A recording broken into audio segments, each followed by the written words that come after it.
Good morning. Happy Friday. Congratulations. You made it to another one. Welcome to Adam versus the Man on this casual COVID Friday. We got a big COVID block catching up today. Got a lot of stories. It's going to be a huge one. Big news catch up day for Adam versus the Man. If you want to call in, we are giving away membership in the Producers Club today for the best caller. And it's really easy to call into the show. First, we have to make sure that people are watching, right? And you know, as well as I, well, maybe not as well, but I'm sure you know that there are plenty of people who don't want you to hear this message, who don't want this show to get out there.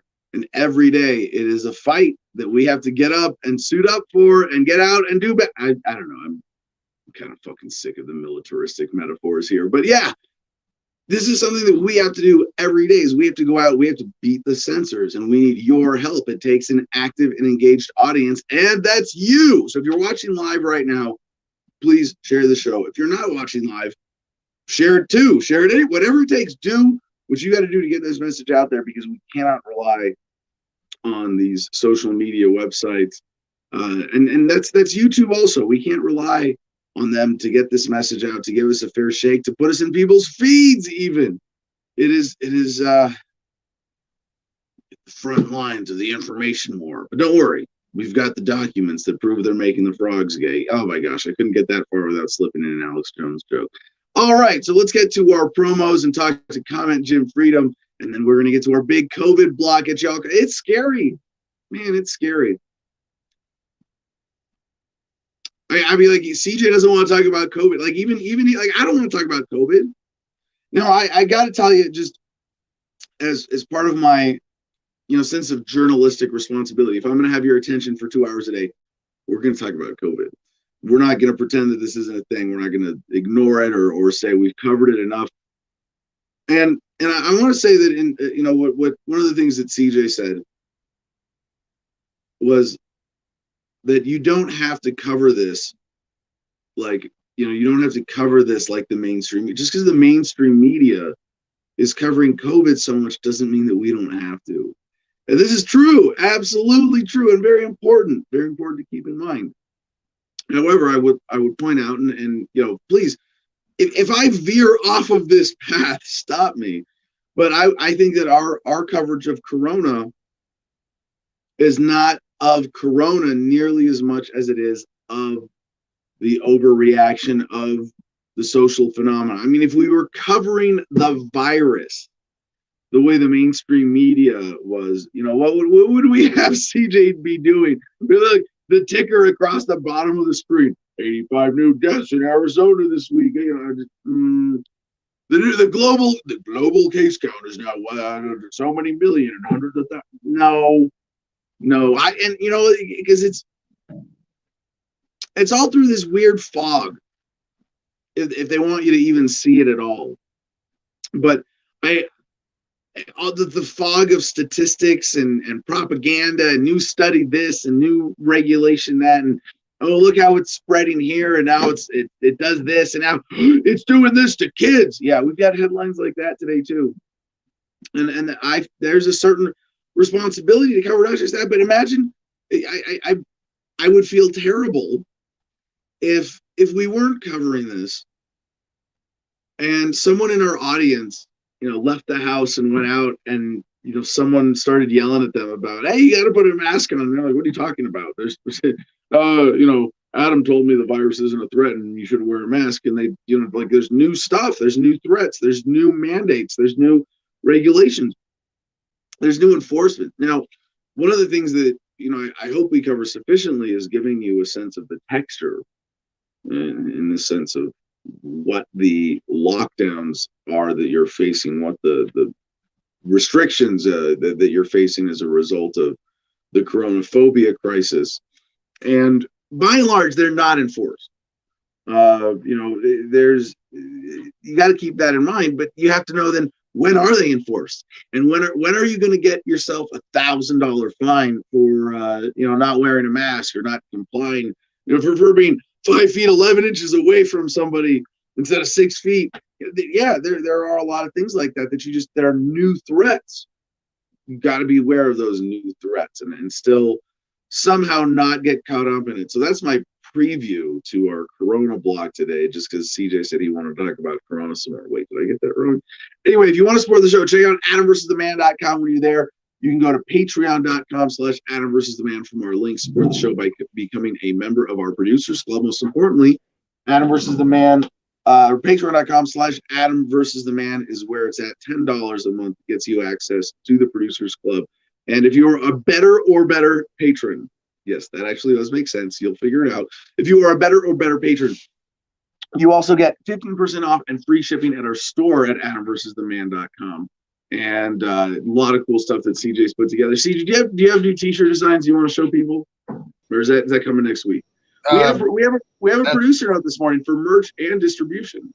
Yeah. So good morning, Adam. Yeah, we're gonna be putting out Adam versus the Man Corona apparel for your new COVID segment, since that's all we're gonna be wanting to do. So Adam versus the Man merch, the Freedom logo infected with COVID. We're gonna put out that. And just, just see, it's a good talking point, right? I mean, if you got a new segment, Adam versus Corona, when I told my girls about it, they laughed. So this is a way of dealing with COVID.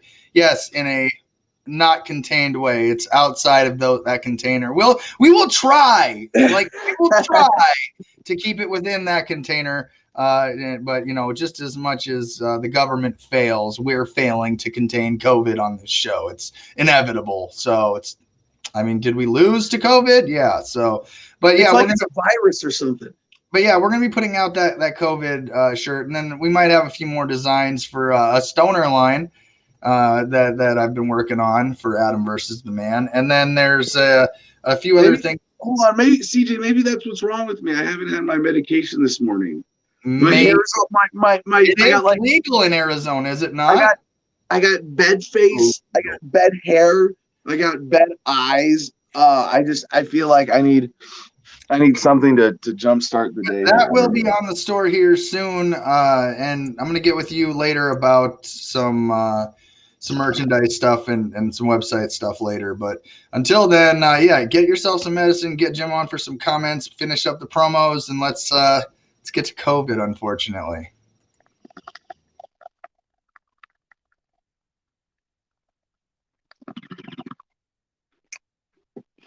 Well, let's do it. All right.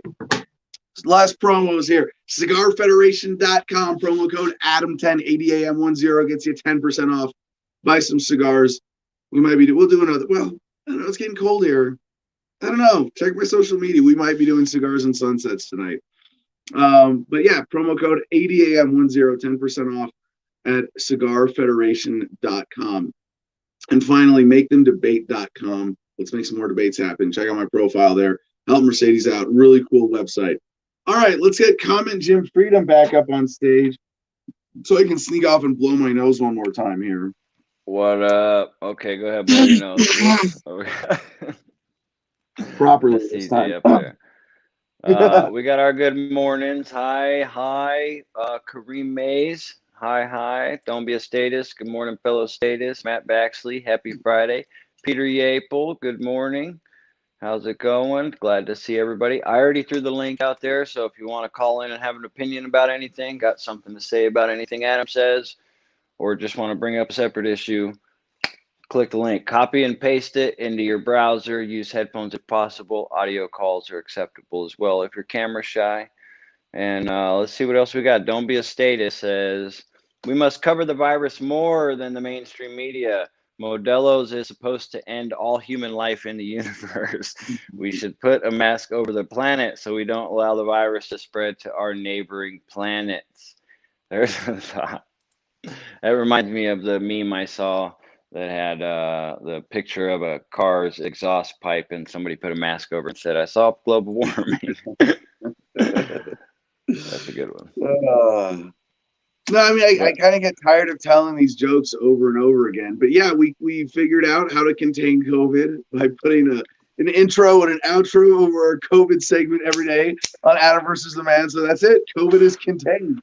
But we also figured out the cure for COVID. And I know this is government just has to implement another government solution. You know, if they just make COVID illegal, It'll go away.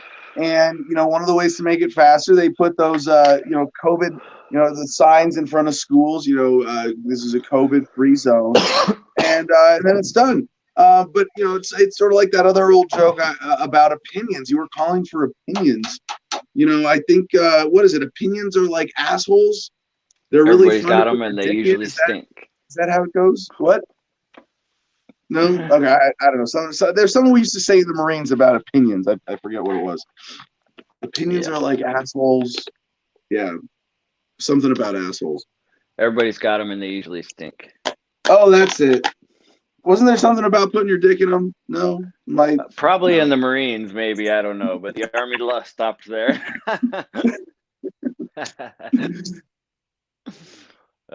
Empty Matter says, just get the shot already. LOL. Just kidding. That's just kidding. We're taking our immunizations right now. If you could see. Yeah. Well, one of the things that came up in the Producers Club in the last 24 hours, because that's how the show comes together. Someone was saying someone shared a picture of a vaccine proof card or something, like I got the vaccine. It's going to be really easy to fake one. Like this is just, I know this is so, oh man, well, we got stories about this today, but just,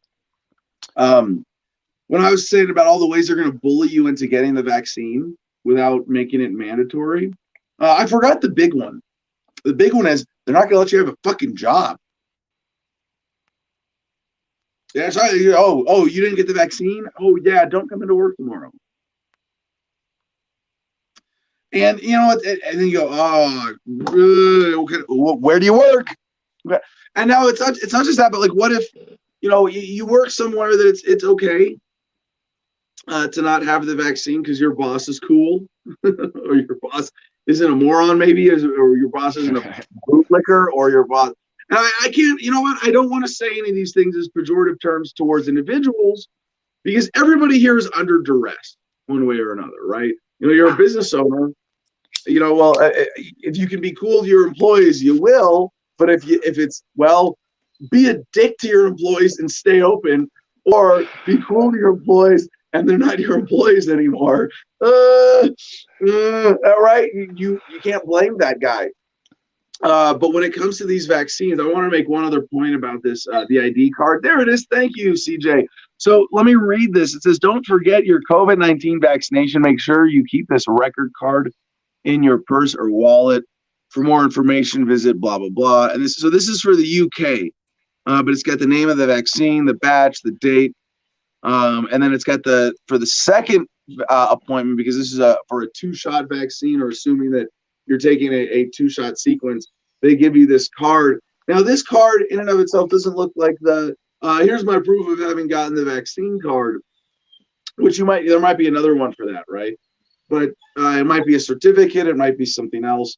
But someone in the Producers Club chat was like, here's the card, photocopy this and put your name, or Photoshop your name onto this and get it printed and laminated, and you can carry it and always have in your wallet proof that you got the COVID vaccine. Now, why can you do, like, you can't do that with a driver's license, right? You can't just like, hey Jim, let me borrow your driver's license. I'm just gonna Photoshop my face onto it and then like print my own. There are a couple reasons you can't do that, right? One, if you get pulled over, they run your driver's license number and they find out right away whether it's real or not. Yeah. Well, aside from like all the physical stuff where duplicating or making a fake driver's license. No. There's a lot. Are you talking to Falcor? There's a lot more challenge to that, right? You have to create the card with the hologram, with the embed, with whatever, right? COVID vaccine proof. Nah. And there's never going to be a national database. Maybe not never. I don't want to say never, but it's going to be a while before they're so organized that you get a COVID ID card, right? Or you're because they might go to this. This is a scary possibility right now. Holy shit, we're living in the Black Mirror. But you could at some point see government with a national COVID database that says whether someone has gotten the vaccine or not, and you have to have a COVID ID, or it's tied to I would just tie it to your driver's license number. And then someone, a cop or government licensed security checkpoint at a sporting event or at a mall gets to, let me see your driver's license. Oh, according to the database, you're not allowed in here. Sorry, dude. It could go that way. But until then, yeah, fucking fake your COVID IDs, fake your vaccine cards. Yeah, in the long run, I imagine they would just attach a symbol. I don't know, off the top of my head, I'm thinking of like a star or something to the driver's license. They would just make some sort of symbol. They would come up with some arbitrary symbol to verify that you've been vaccinated, and it would become one of the watermark seals on your driver's license. You'll have to go get a new driver's license, and if you have a watermark seal, then you're vaccinated. If not, then not. Then you can't drive without it. You can't use it as ID to buy cigarettes without it, et cetera, et cetera. You can't stand within 6 feet of another person without it. But no, Jim, that's you're right. That's how it might go in that scenario. I don't think it's going to get that far though. There are two reasons I think that's a somewhat unlikely kind of intermediary possibility, in the sense that right now, what's likely as a possibility is that they're going to, they're going to be able to check some kind of, printed piece of paper. I mean, remember, California medical marijuana was, you have a piece of paper that corresponds to a piece of paper in some doctor's office somewhere else in the state of California. That was it. And if cops couldn't say that that's not legit, then you were good to go. And I've actually been in a situation where that was relevant in a traffic stop. So I think for the time being, at least for a couple of years, I mean, I don't, Jim, now that I think about it, it's like, yeah, it is a scary possibility. They could go to that. But what I think is more likely is that we're going to get this sort of like, paper COVID shit for now, where you have to have a card or 8.5 by. I love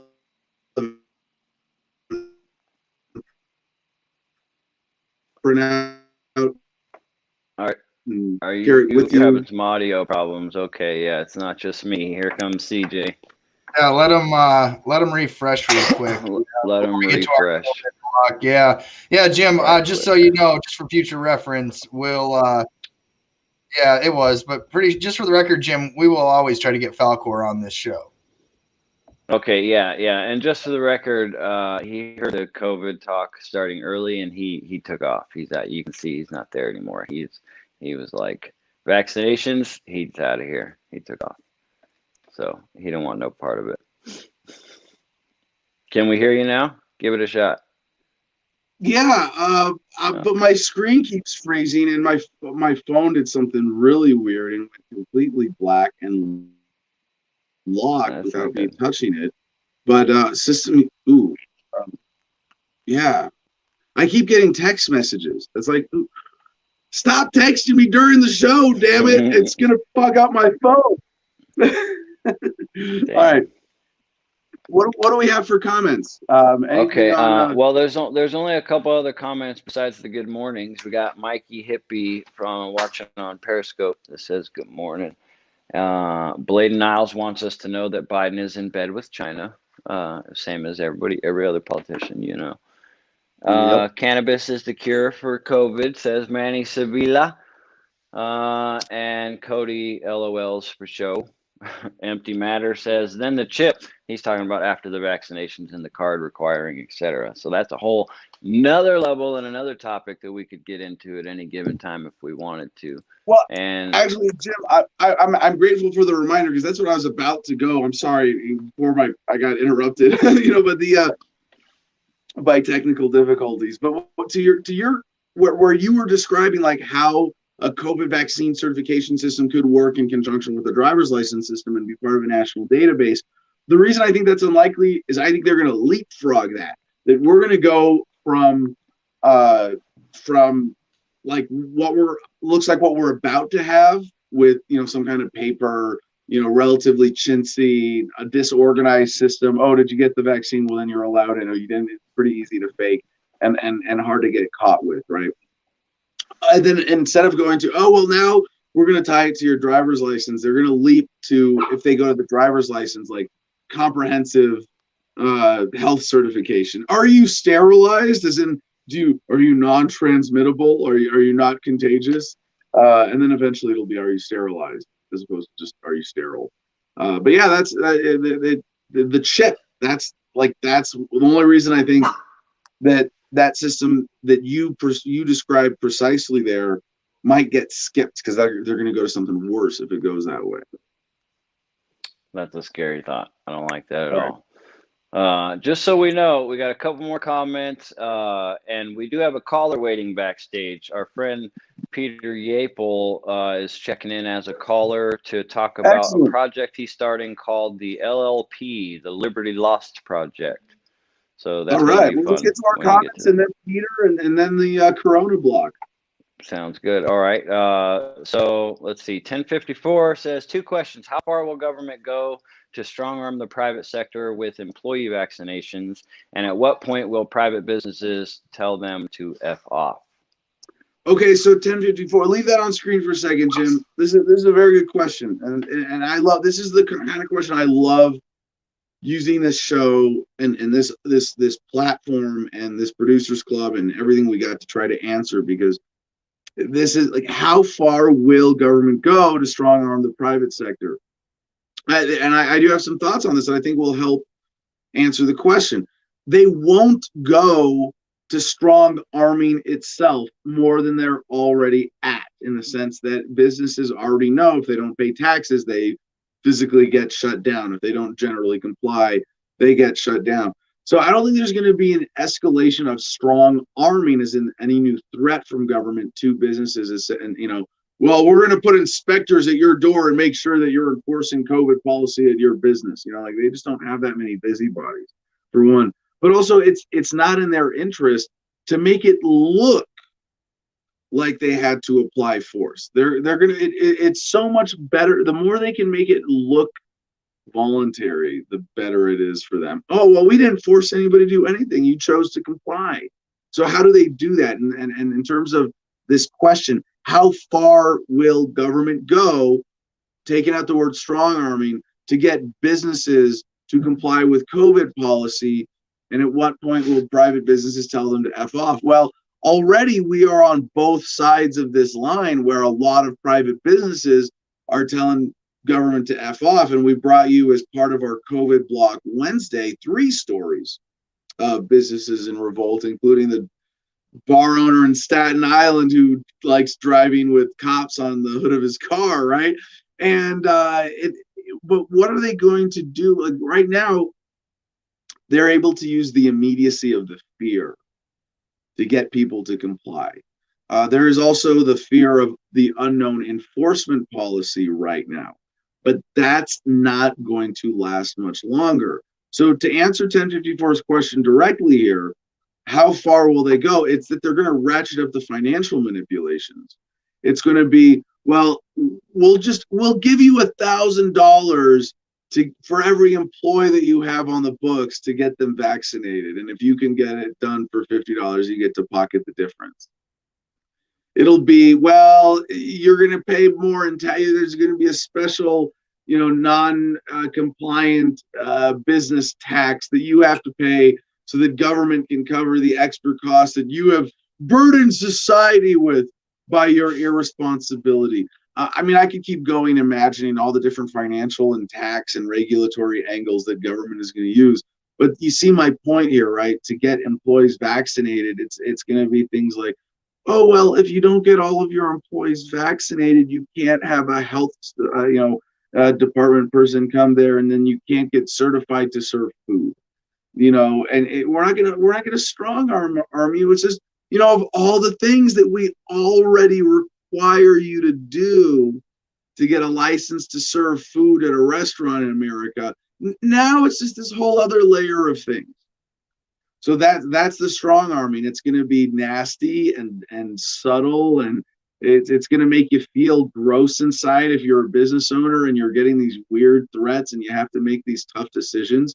And everybody is going to be put in that situation, in their own way, based on their own circumstance. But I think especially business owners are deserve a little small business owners deserve, especially not large business owners, because they're all in on this, one way or another.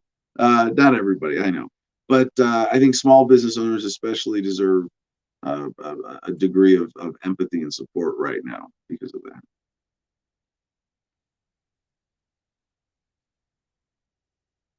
Hey, let's see. Christopher Bowen, he says, "You're really tuned in, Adam. Here we are. Here we have one of the most important days in our country's history, and you call it Casual COVID Friday."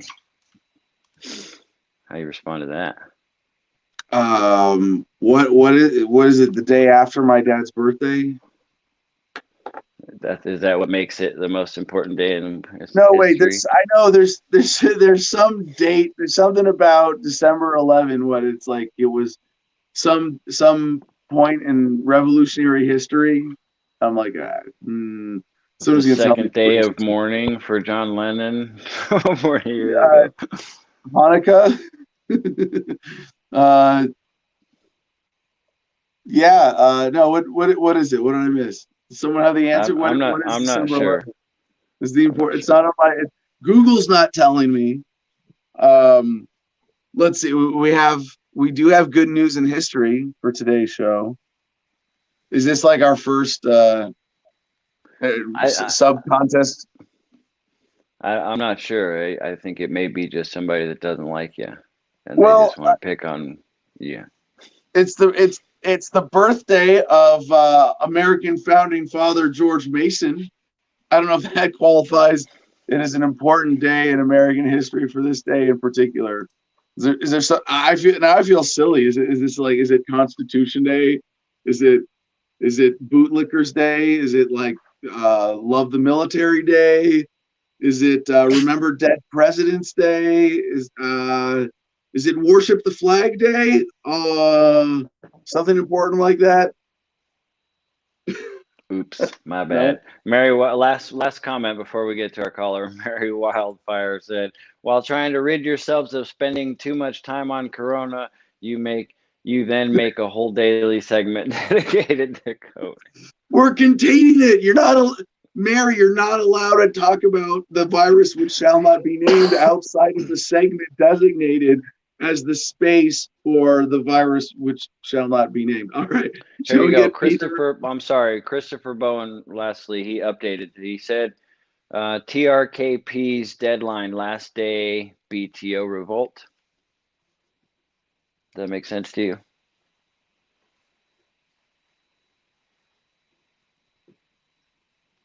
Okay, I'm sorry. Trump's deadline? Are we in deadline, last day to revolt? Okay, yeah, Trump's deadline last day to revolt. Got it. Okay. Them there. Oh. Thanks, Mercedes. Today's the day that the Electoral College is confirmed, and so today's the deadline that everything fails if they don't do it. So they revolt tomorrow, is what he said. Only in code, so his comment doesn't get. Right. But we just said it on. So we're gonna hear a lot from the Trumpers tomorrow. Is that what we're hearing? We're gonna start hearing a lot of things from the Trump side tomorrow. Then a lot of complaining. We're gonna have a block on Monday of all the dumb things Trumpkins did this weekend. I think that's what we're hearing. There you go. This is worth mentioning, and I think we covered this yesterday, talking about, and we actually have a story about this today with the Arizona Republican Party asking people to die for this. So we will get to it. But yeah, we pointed out that there's still a huge chunk of America going, it's going to be Trump. It's going to be Trump. We just have to fight harder. Yeah. It is still, you can say the election is not disputed. I can say the election is not disputed. We can all, as reasonable people, agree that we shouldn't really give a fuck. But there is a huge chunk of America that believes Donald Trump won the election and are still actively fighting for that. Yeah. True enough. Yep. I guess if you're rewriting U.S. history according to Trump, the day he got elected was the most important day in American history. And today is also an important day in American history, but no. It's Casual COVID Friday here on Adam versus the Man. Go get to our first caller so we can finally get to our COVID block and say we covered it. Peace. Hey, welcome to the show, Mr. Yapel. Hey, Adam, how you doing this morning? Excellent. Listen, I'm going to make a couple of quick points, really quick. A way to stop your text messaging from screwing it up is put your phone on Do Not Disturb during the times of your show. So you can solve that issue with people interrupting. But then it won't connect to cell data. See, the reason I use my phone is it's my most reliable. So I have call forwarding on, so calls can't interrupt. I don't think it's texts. I think it's something happening. I mean, this is my own little conspiracy theory here, although it's not that deep. 5G is rolling out. My big 5G conspiracy is that they're fucking with every phone that isn't 5G capable to push you into getting a new phone, more expensive service faster. But it's not even nefarious. It's just, hey, how we have this complicated update system and this, massive software thing to maintain. Well, we're just not going to put as much effort into maintaining the 4G system as the 5G system. And so shit's going to be a little glitchy until 5G reaches us out here in the boonies. But until then, we roll and figure it out. Don't hold your breath. I don't think they really truly want us to give us the capability completely. But I've really been bothered lately by what's been going on. As everybody has, and with the whole COVID thing. My piece on that is I saw a doctor on the news yesterday say, well, yeah, there are some really bad adverse effects we found to the vaccination, but we have to weigh the percentages. If they're weighing percentages, they wouldn't need a vaccine to begin with. The percentages of people that die, or it's just however it dang works in their favor. And Cuomo said this morning, that there's big still high alert in New York, and that he needs his money relief. He said yesterday, and he's going to take it from the government. But what he needs the federal government to understand is they shouldn't have any say on how he spends that money. He's just going to go and do whatever the hell he wants to do with it. And then he says today, we've had 200,000 more people tested and 85 deaths. Well, guys, I don't want anybody to die, and any lost life is a tragedy. It truly is. But when we're putting a national or a world focus on something where we're getting a cold, I mean, for Christ's sakes, it's a bad flu. It sure is. And will some succumb? Yes, but some succumb to the damn flu. So it's really not in any way, shape, or form something that would be really concerning ourselves with. And we block up so much time of it. I mean, you can't turn on the news today to try to watch a newscast without it being from one COVID story to another COVID story to a Trump Biden story to a COVID story to a Trump Biden story. It's the same damn news for an hour that they could talk about in 3 minutes. That's why I appreciate your show, because we cover so goddamn much when we're doing it. But I've been thinking a lot lately, Adam, and social media is a wonderful thing.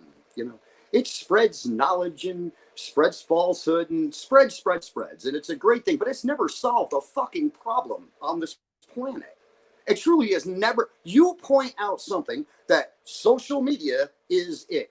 Maybe you could say the Me Too movement, but no. If it stayed on social media and people didn't put their damn feet on the ground and go do something, nothing would have changed and nothing would have came from it. So social media is an incredible accelerant of connectedness and communication in a lot of distorting ways as well. But if you want to say, oh wait, we don't give it credit for anything, or we could say we give it credit for pretty much everything at this point, because it's sort of like saying oral communication. Nothing happens by oral communication. You have to actually do something afterwards. Well, yeah, of course. But now brain to brain connection of ideas is at a accelerated level, scales above what any other generations of humanity have experienced. True. So if because just think of social media, you have a group of friends or a group of acquaintances that with like minds. We sit back and we talk to each other about what pisses us off, what we need to change, and how how these problems could be solved. Yet we all sit on here and do it. Now, the Liberty Lost Project. Now, let's face it. There's zero liberty within this country whatsoever. If you think that there's any kind of it, or any kind of freedom, or pursuit of happiness, or even life, it's all convoluted, twisted, and whatever else. And I will say this: if they start threatening people's jobs and saying you can't go to work or you can't do this and that, call their fucking bluff. We paid their fucking salary. They ain't got no goddamn money coming in. All they're gonna have to do is rely on their freaking on their special interests. So I call their damn up and go ahead, shut down everything, asshole. Shut down this whole fucking place, and then you tell me how you're gonna get paid, and then you tell me how you're gonna benefit from this. I don't see that happening. The chips in it, yeah, I see that. A million miles away. I mean, we knew that was coming. Hell, a year and a half ago, when that stupid company in Michigan, everybody was so glad that they were chipped and didn't have to punch their time clock anymore. Is that where we are in this society? Is that where we're at? As long as it's easy, simple, and I'm following the rules and don't get in trouble, then life is good. And then I live in a free America, or I live in a place where I can say I have civil liberty. I can do as I please, as long as I'm respecting myself and my things and not bothering anybody else. And mind your own goddamn business. So Liberty Lost is, I believe, should be an important concept. Now, but my concept of this isn't for it to be a social media movement. This is going to be feet on the ground, things happening, and people doing things. We always say we don't get national media. We can get national media, and we don't have to rob, blow up buildings, or break things. We can get national media. We need key points across this country doing things on specific days simultaneously, where people of importance that we believe carry our message are there to do so. And this is going to help us tremendously get the word out that we aren't being treated fairly, and we're no longer going to take it. My mind's going back, as you know how my crazy thoughts work. And I was thinking about that comment with all the acronyms and all that. And when the BTO came up, I'm going, Bachman Turner Overton. What the hell do they got to do with national history or whatever else?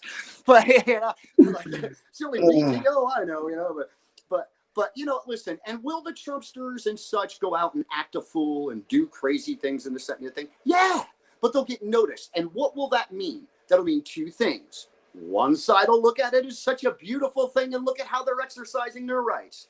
The other side will look at it and say, look at those crazy son of a bitches that have been in office. We need to change our country. So, Peter, I think you might be following a little. Hold on, I got a subject. I want to ask, and feel free to go back to whatever you want, but there might be a point you're a lot more attuned to than me on this with the Trumpkins. Do you expect something in particular to happen this weekend, or in this? Is there some dramatic points coming with this the Trumpkin resistance right now? Absolutely. And what I can say is I have a really great group of community here, and one of my really great friends behind us is he blows the Trump horn like I can hear it over here, we've got 50 acres between us, but he said to me just 2 days ago, he said to me, Pete, it's coming, and it's coming hard. You watch. This weekend will be something to remember. And that's what he said to me. He didn't elaborate on nothing. He didn't say nothing. And the guy really is active. I mean, he to be honest with you, he goes to every Trump rally. He organizes things. He does things like that. The funniest thing about it, though, Adam, he's registered libertarian.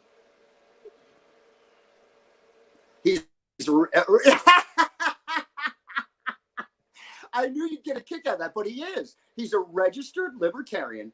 Yet he is, I'm telling you, man, if he could tote 47 flags behind his truck, he'd tote 47 flags behind his truck. But I believe again. Now, what's 47? Is that one for every state minus California, New York, and whatever else is most liberally offensive to Trumpsters? It was a number that just came to my head. You know, like I have no subliminal messaging. If I want to say something, maybe you were thinking of Obama having visited 57 states. One of his funniest, one of my favorite Obama misspeakings. I'm sorry, but yeah, to where you're going with with your project, please. Yeah.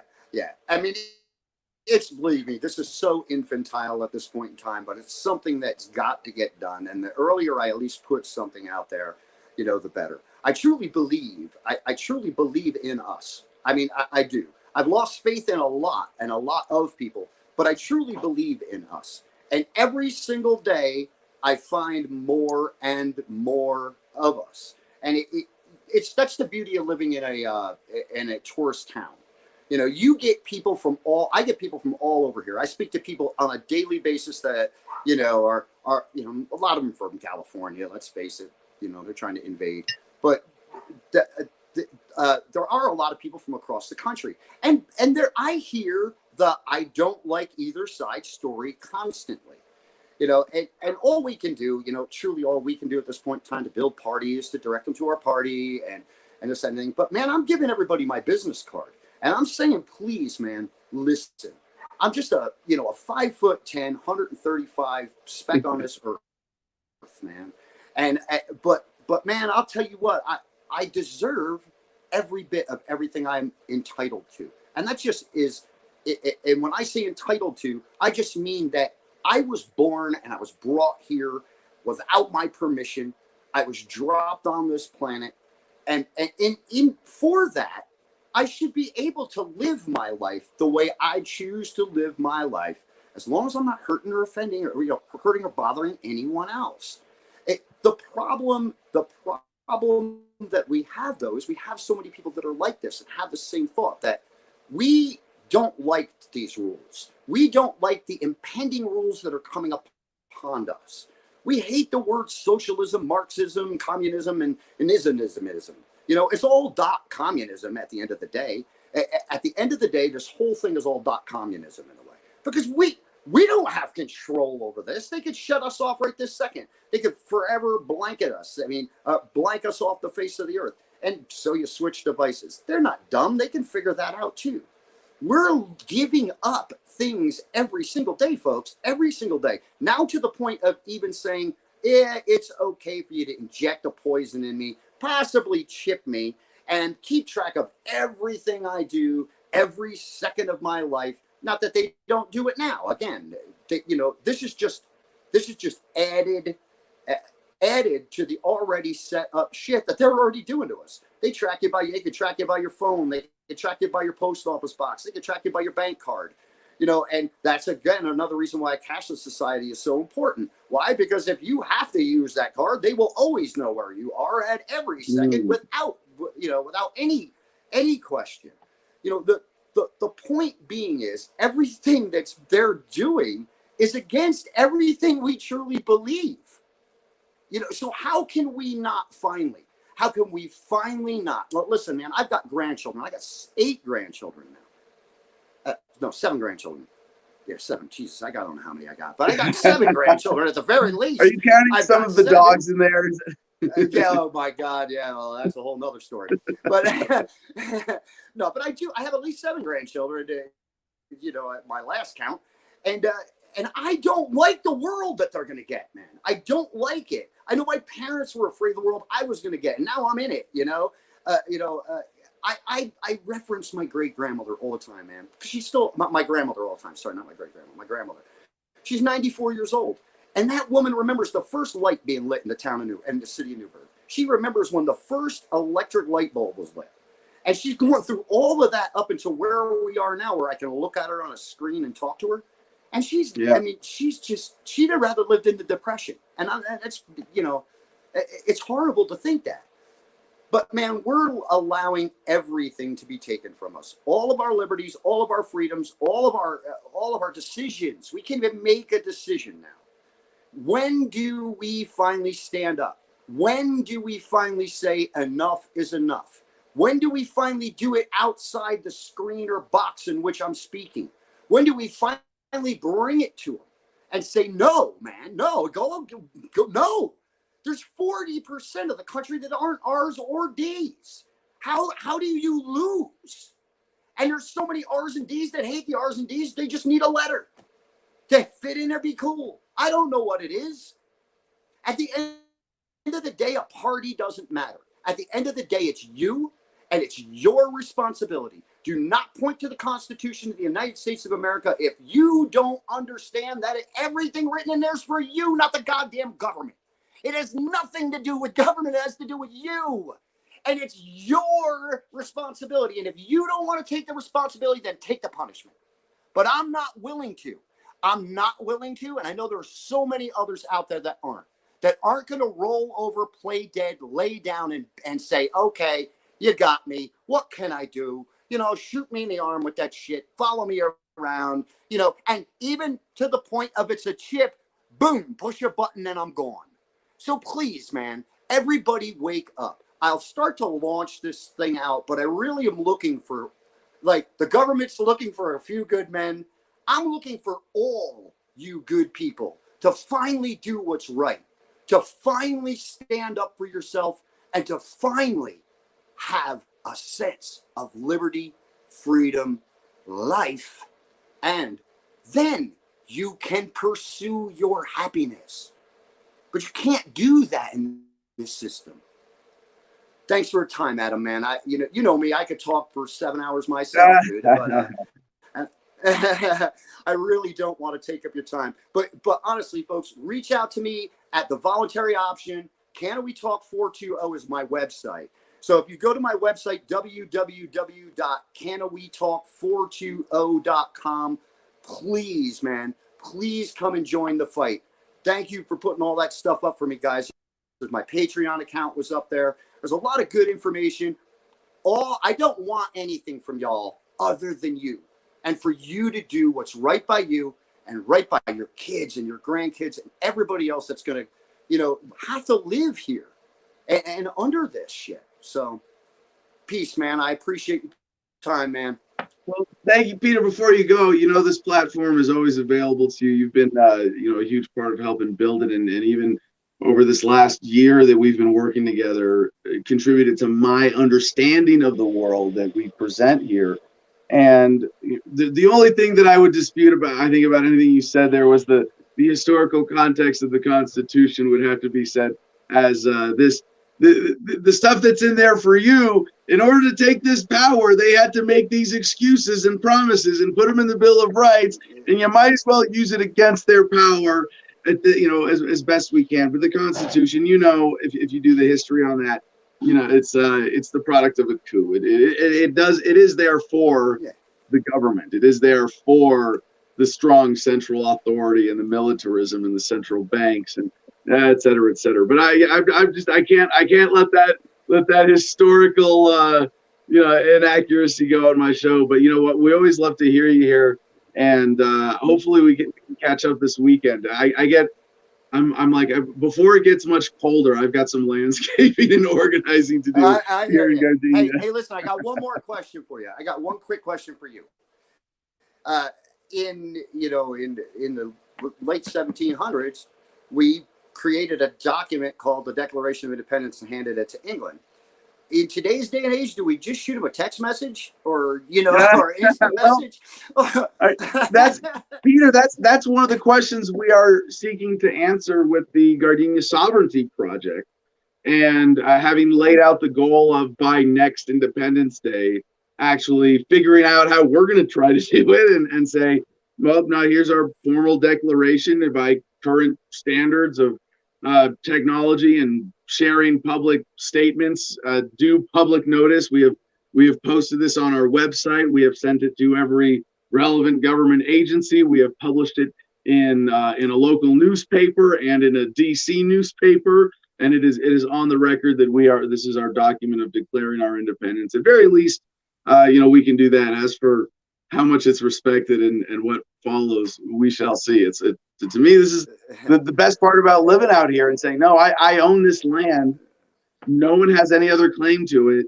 I believe that my most righteous claim to this land is that when I got here, no one had developed it, and I put up a fence and I started building. But I also have, the legal right to the claim of the deed. Secondarily, I got my government permission first, then came out here and did that, and created that true allodial ownership. If you don't know the word ALODIAL, look it up. Allodial as in true ownership, and being able to say, yeah, we're out of here. It's the most American thing you can do. Declare your independence.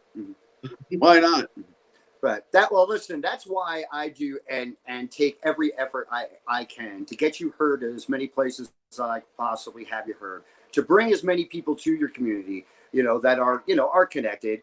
We've got another meeting coming up on the 20th where we've got a gentleman from Washington coming, Anthony Wetley, ran for, I believe, insurance inspector of the state or something. It was in Washington State. 13.8% of the vote. He got, thousands of votes.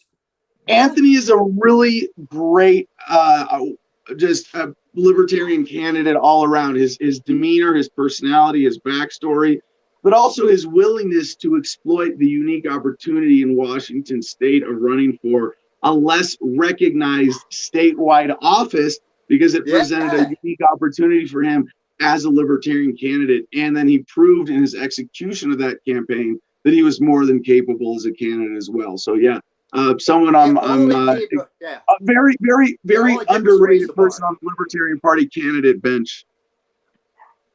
Mm-hmm. All it did was elevate him in the next run.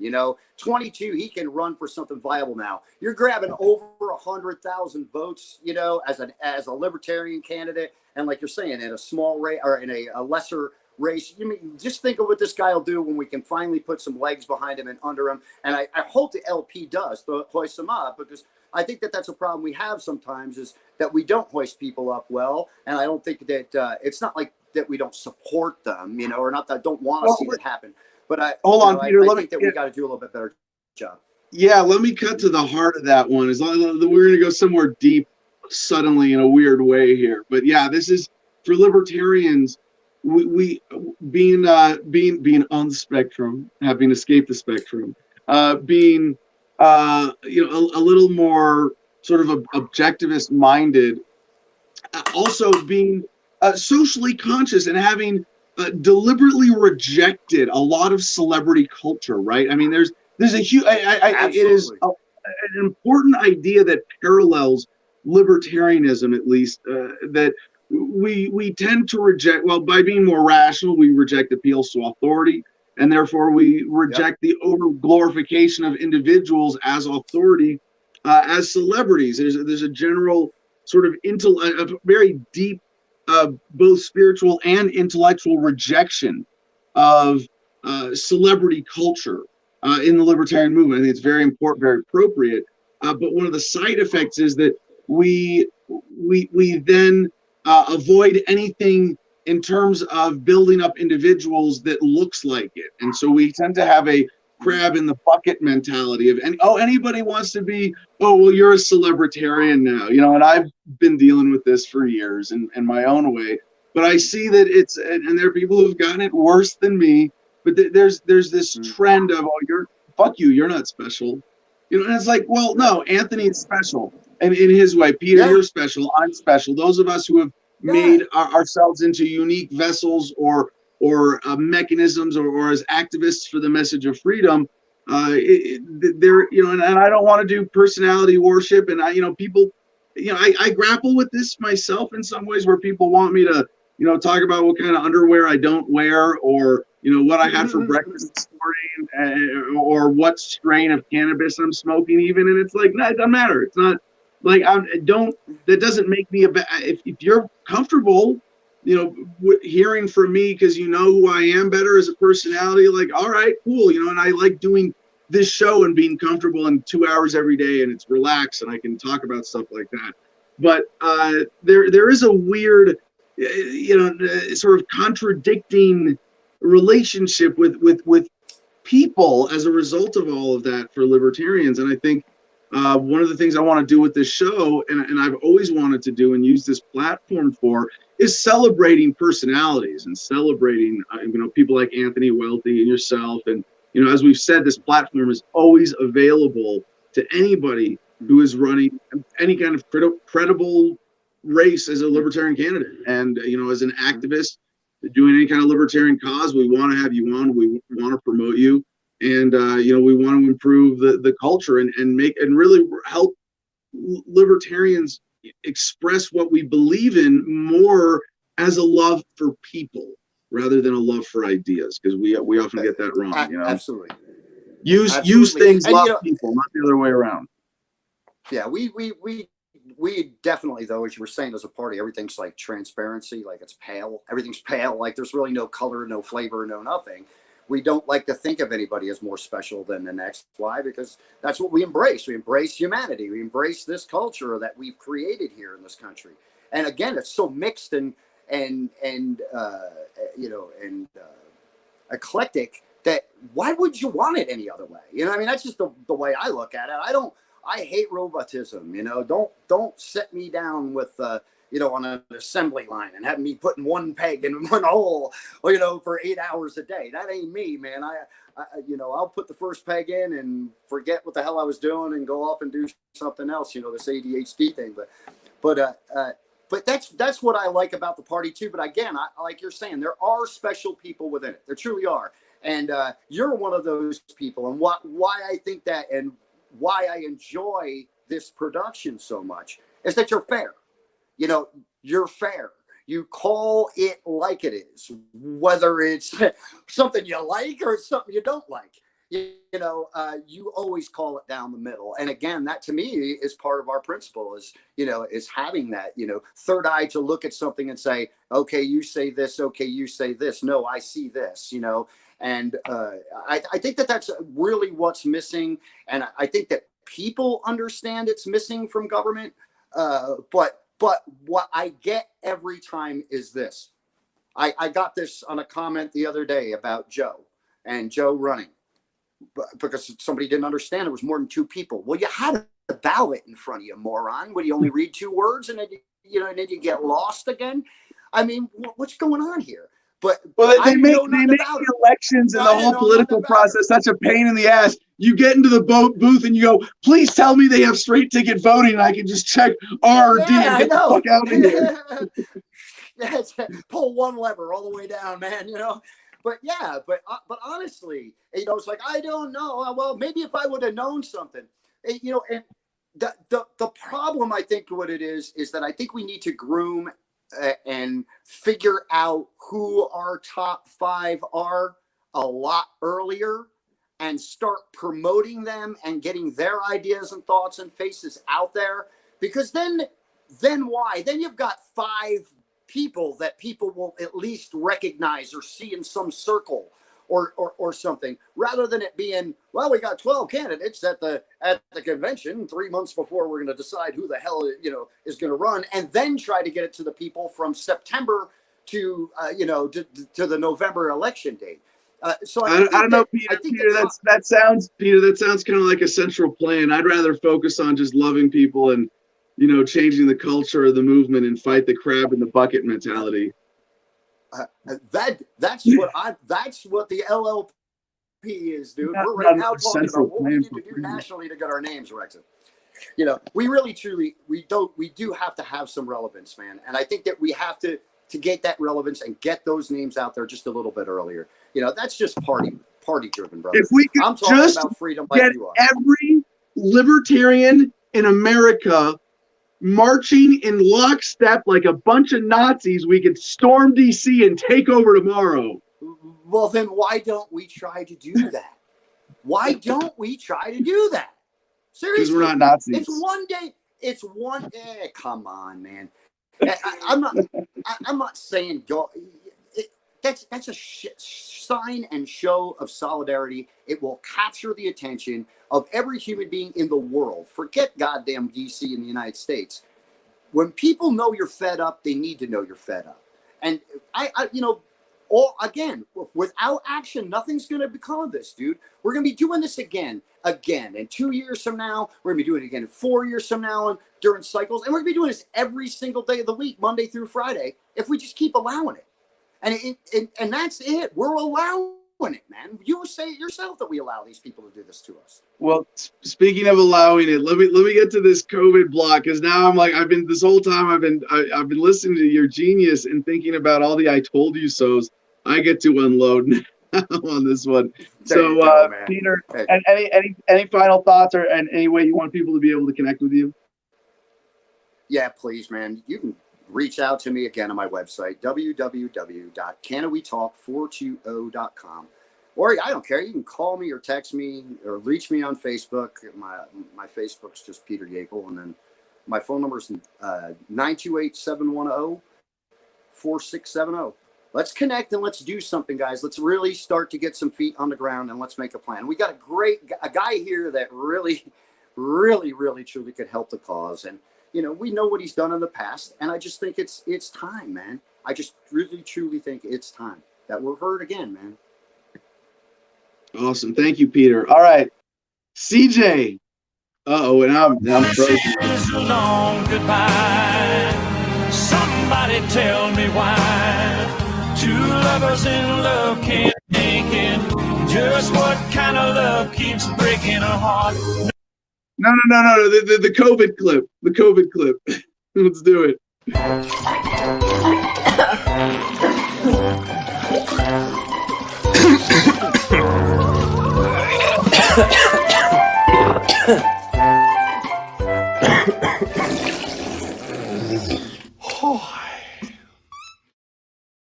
The theme of today's Corona block is I told you so.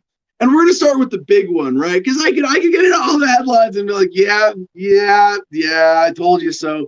But the big one here, and this is so important as we go into this new phase with the vaccine and people being bullied into taking it, more bribed and cajoled, but people complaining like, how can you take money from all of us in California, Governor Newsom, and say that you're only going to give COVID relief to the counties that are enforcing your stay-at-home orders? Wait, you're going to steal money from everybody and then give it to the people who are doing what you want as favors? Wait a second.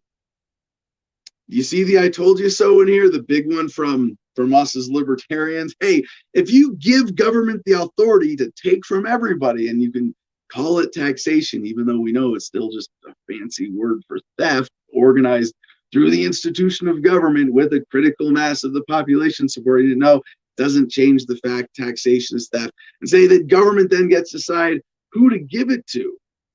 Well, gee, did you not think that at some point that was going to get used against you? And now we see it at so many different levels, as we were talking about on the show earlier today. How are they going to strong arm businesses? Well, they're not going to literally strong arm them. It's just going to be a ratcheting up of the bribes and the payoffs and oh, well, if you don't get your employees vaccinated, then we're not going to license you as a business. And if you get the vaccine, we'll give you a $1,500 relief check. But if you don't, tough shit, you're still paying taxes. You're just not getting the benefits. And if you don't get the vaccine, you can't fly. There's things like that too that are being used as this pressure to get people to take the vaccine to continue this general racket of government where basically you don't own anything because your self-ownership isn't respected. And this, I guess we got a bit I told you so buried in this one too from libertarians. If you don't have a government that respects the fact that you as a free, beautiful, independent human being owns yourself, eventually all of your illusions of ownership will turn into privileges. And now even being able to get your tax dollars back as Corona relief, that is now a privilege that you only get if you comply with the government's policy. So let's jump into the headlines now, shall we? And we've got some more I told you so's, but let's start with a little out there kind of fear-mongering headline. This is from Business Insider. A teen got COVID-19 from a woman who stood 20 feet away for just 5 minutes. Now, how did they figure this out? Was this in a lab? They had someone stand 20 feet away and cough or stand there for 5? No. This is a high school student in South Korea, and this is from an epidemiological team. That's a big word, so you know they're telling the truth, right? The epidemiological team behind the study used cell phone data, video footage, genome sequencing, and even a recreation of the situation to come to their conclusion. The finding demonstrates that infectious respiratory droplets can travel farther than 6 feet. In this case, they were propelled by the restaurant's airflow. It couldn't have possibly been some other vector of transmission.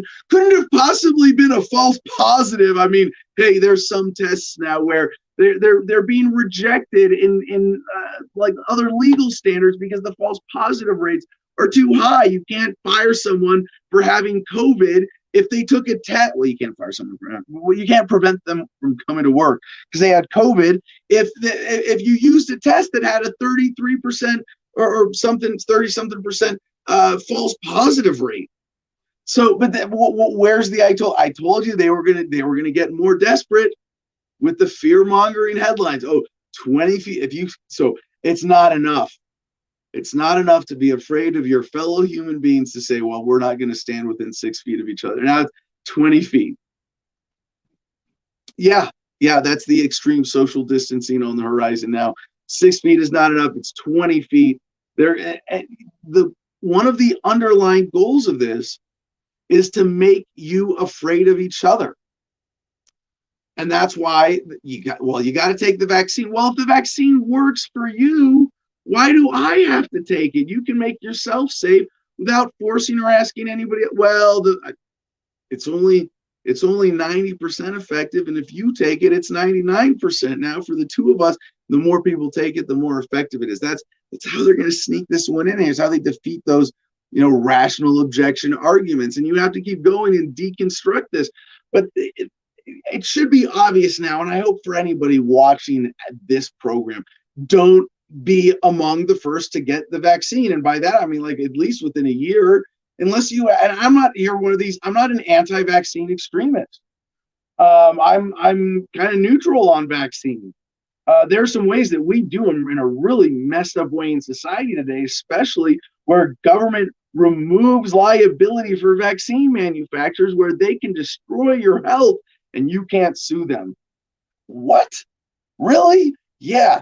That's a big part of the problem, even with this just annual flu vaccines that we have, that this last season were only 10% effective.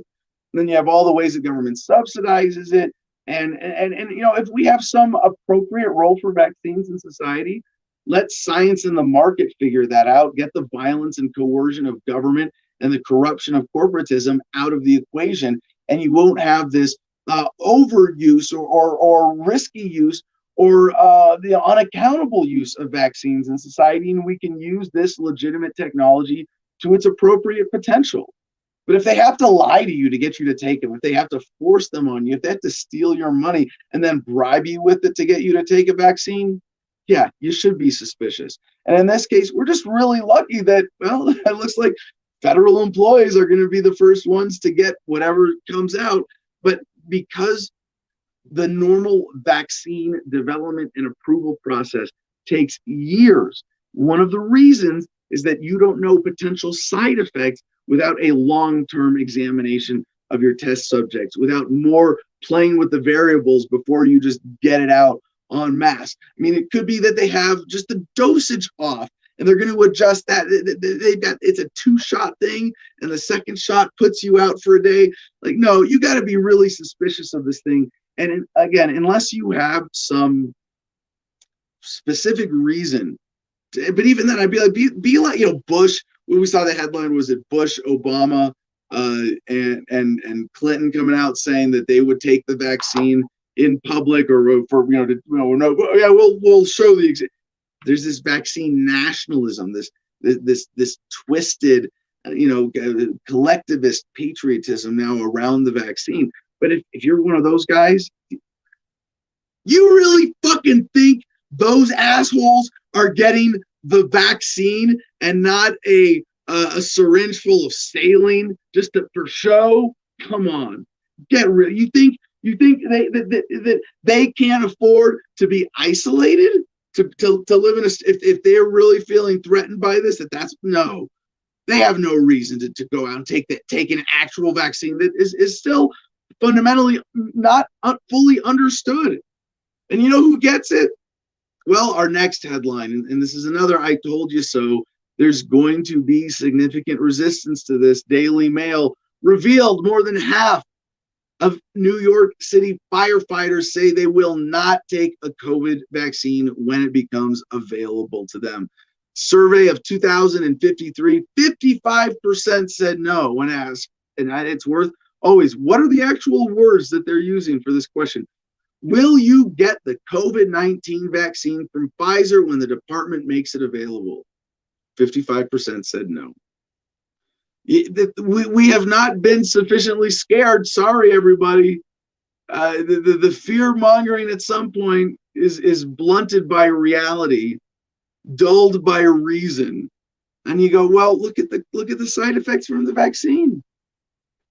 Now, this is actually an interesting point of conflict on the horizon, because the fire department of New York, FDNY, has already said the vaccine will not be mandatory. So what's going to happen when half the department takes it and the other half doesn't? It's going to be interesting to see how that plays out. But they are going to shy away from anything that looks like or smells like direct vaccine mandates, because they don't have to. It makes it worse for them. Less people are likely to get it. They're going to have more of a revolt on their hands if they go with mandates, as opposed to, well, we're just going to take your money and we're going to give it to people who get the vaccine. But to the enforcement side of things, yeah, let's go back to the epicenter of New York City. This is from WashingtonExaminer.com. Opinion, Jarrett Dieterle and Shoshana Weissman. New York is seriously running stings and fining bars for not serving enough food. Yeah, no one likes to be told to eat their veggies, and that goes double during a pandemic. So it's downright crazy that the New York government is allowing the state liquor authority to aggressively enforce rules that require drinking establishments to serve food with alcoholic beverages they sell during the COVID-19 pandemic. And this is, yeah, I mean, I want to tack on my own "I told you so" here, but it's so obvious. Perhaps not surprisingly, this has led to some ridiculous situations. For example, Pint Sized, a Saratoga Springs craft beer bar, was hit with an expected $1,500 fine for failing to serve what regulators deemed was enough veggies per pint of beer.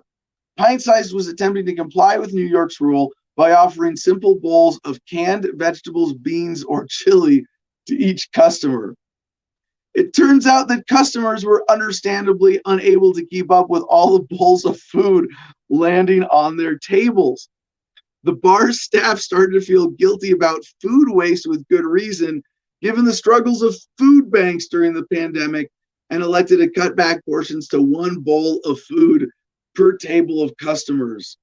This sounds like gruel. We were throwing out too much gruel and it was just rotting on the table. Ugh.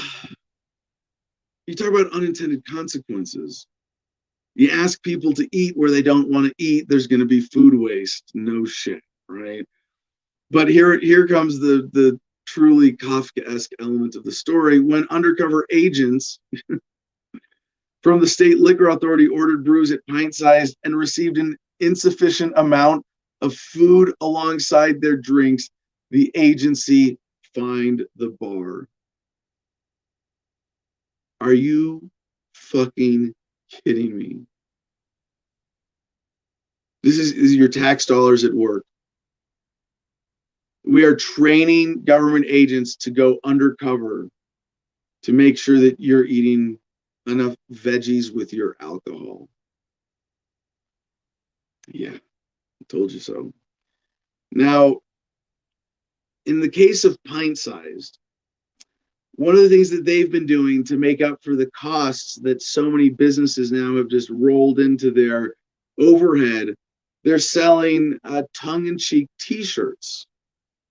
It says the article says, yes, never underestimate American innovation when it comes to booze. And okay, so the opinion piece says the episode demonstrates the extent to which New York's COVID-19 approach to food and drink businesses is out of touch and damaging. And they're saying that 1 out of 4 jobs lost during the pandemic has been from a restaurant. Brewers, distilleries, wineries equally hurt. Despite this brutal reality, it appears that government regulators are determined to make the suffering even worse simply because they can. Well, it's not just because they can. It's part of a shakedown racket. Back to the T-shirts for a second. It's like businesses have to hold bake sales in order to bribe government officials in order to stay open. They're telling their customers, hey, you know what? It's not enough that you shop here. It's not enough that you drink here or that you eat here. You have to buy our goofy ass T-shirts now so that we can pay these insane fines just to be able to stay open. There's a consolidation of economic power happening. And again, you know, a big I told you so. This is now looking like possibly the certainly of our time, maybe not historically, I don't know, hard to weigh out on that scale perhaps, but perhaps the greatest transfer of wealth and power of our generations. And it's not going down, it's going up the pyramid. It's a transfer of wealth from the poor and working class to the super rich. Let's be honest about it. And you wouldn't know this if you don't really recognize the true purpose of government, which is to keep the super rich getting richer at the expense of the rest of us. Now, another I told you so from our next headline here. Yeah, CJ wants to get more about New York up on screen. No. Like there's a lot more to what's going on in New York and so many cities and other places around the world. We do have to contain COVID on Adam versus the Man with these blocks because it touches everything. It's like, no, cover it, get it out of the way, right? But here's another I told you so, right? They're going to have more fear-mongering headlines about side effects, and eventually it's going to get to the kids because it's got to be about the kids. That's the excuse, right? So studyfinds.org has this headline: virtually all children infected with COVID-19 show signs of blood vessel damage, study shows. Now you get into this, and how real is this? It's not, is it real or not? Excuse me. It's real.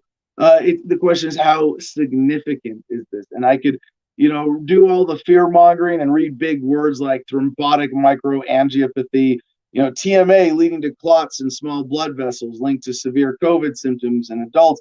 But now, and it's signs of, in the headline, just look at the headline again. Virtually all, okay, so that's at least a majority, children infected with COVID-19 show signs, not actually have blood vessel damage or symptoms or anything significant, but show signs. Over what time? I want to say again, well, at least I'm frightened enough to say I'm going to take reasonable precautions. I'm going to be slightly more of a germaphobe than I am otherwise. But at some point, these kinds of headlines, fall on deaf ears. But here's another one from Study Finds, and it's interesting to put these two next to each other, coming from the same source.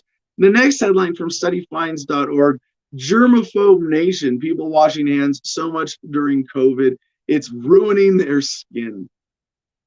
Now, is it ruining it or is it aggravating it? Yeah, we have to desensationalize this headline a little bit. But here are the numbers. One poll survey of 2,000 Americans revealed that more than half, 51%, say their digits are feeling drier than ever. Nearly 3 in 10 report their hands are flaky from increased hand washing and sanitizing.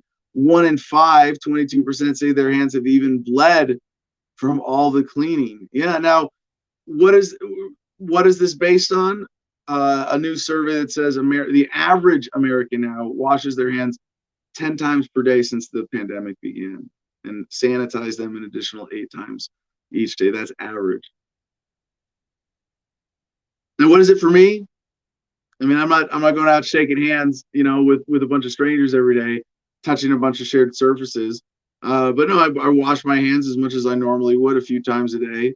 I don't really use sanitizer unless I have some particular exposure, touch something that I think might be infectious, and I got hand sanitizer in my truck. Okay. I think I've always been just a little bit more germophobic than average. And then suddenly I find myself way under average. And so I think there's a silver lining that Americans are more germ conscious. But I told you that, yeah, this is going to go too far, and you were going to see consequences in the over sanitization practices. And this is just one example. There's so many others where there are even economic consequences.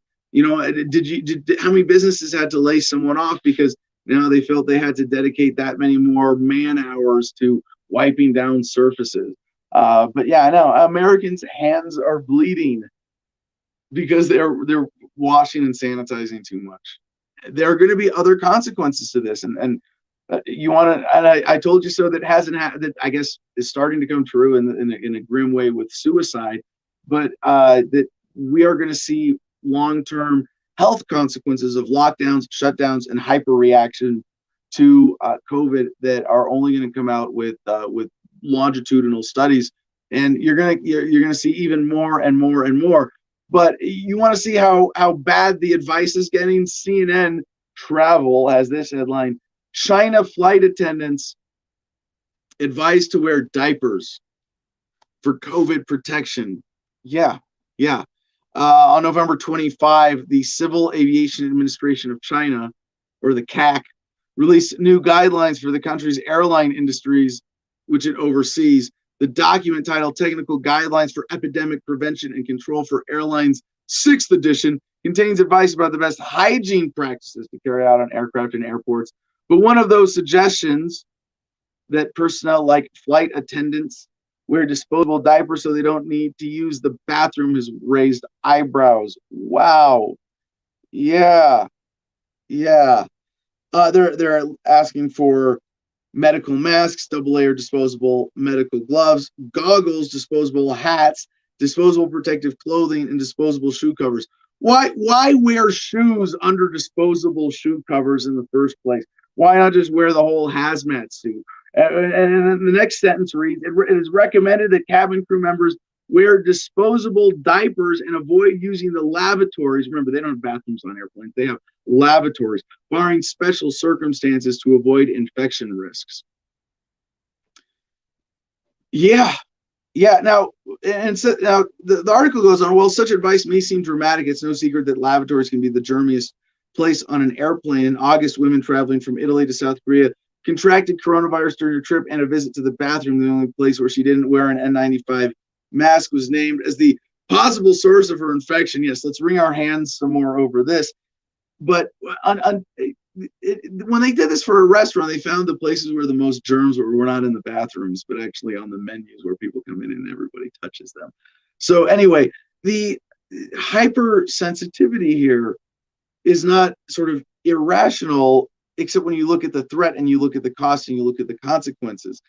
Silver lining for me here, hey, eventually we won't have to decide what to wear every day. It'll just be you pull on a hazmat suit with a built-in disposable diaper and take it off at the end of the day, and that's that. Welcome to the future. Yeah, we all decided, hey, like Star Trek, from now on, this is what we're all wearing. But maybe we'll get to that futuristic clothing scenario without government. Now, it didn't have to be like this. Looking around the world, we go to BuzzFeedNews.com of all sources. Was there a pandemic? What life is like in countries without COVID? COVID infections are low to non-existent in several countries where life looks practically normal. Some people even occasionally forget there's a pandemic going on. Yeah. Now, I know it's totally just a coincidence, but yeah, some of these countries can't even afford any tests. And even though they can't afford any tests, for some reason, they don't have any cases. Yeah, so New Zealand is an example of this. Obviously, that's not where they can't afford tests.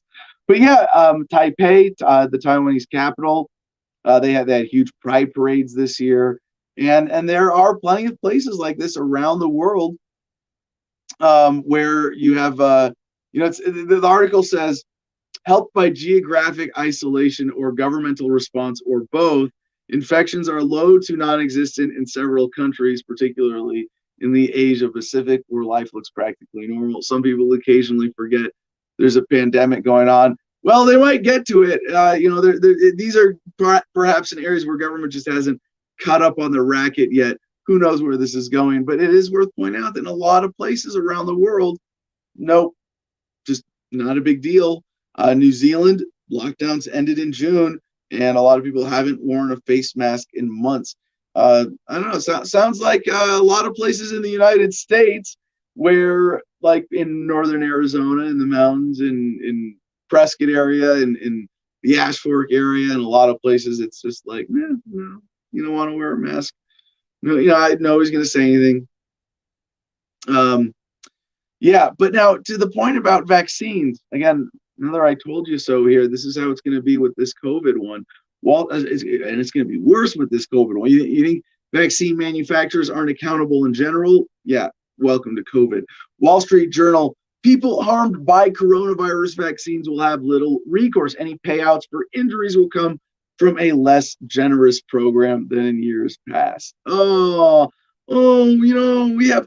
We have money for politicians, and we have money for very, very rich people and the banksters and all the corporate profiteers. But you little peons who were hurt by our vaccine, no, we're going to give you even less this time. Yep, told you so. And this from CNBC.com. Yes, your boss can fire you if you refuse to get a COVID vaccine. I told you there were going to be ways that they're going to bully you into this. And it's going to be through a lot of corporate America saying, oh, yeah, you need to do it for your job. They're not going to be confrontational about it. They're going to be as subtle as they can. They're going to drag it out. Oh, if you got a delay or an exemption, your boss, hey, man, you haven't gotten your COVID vaccine yet. What's up with that? Well, eventually, sorry, man, you're out of here. You can't work here if you don't get the vaccine. Companies are considering compulsory COVID vaccination requirements as a condition of employment. And this is under the law, according to Raja Dunn, a Dallas labor and employment attorney. Under the law, an employer can force an employee to get vaccinated, and if they don't, fire them. Yeah. Now, and another big I told you so, we just keep these headlines coming about the cure being worse than the disease. CDC data suggests lockdowns could kill as many people as COVID. Yeah. Our reaction has turned a bad pandemic into an unrivaled, self-inflicted national disaster. And I don't know, it's enough talking about COVID, enough I told you so, but when it's talking about, this,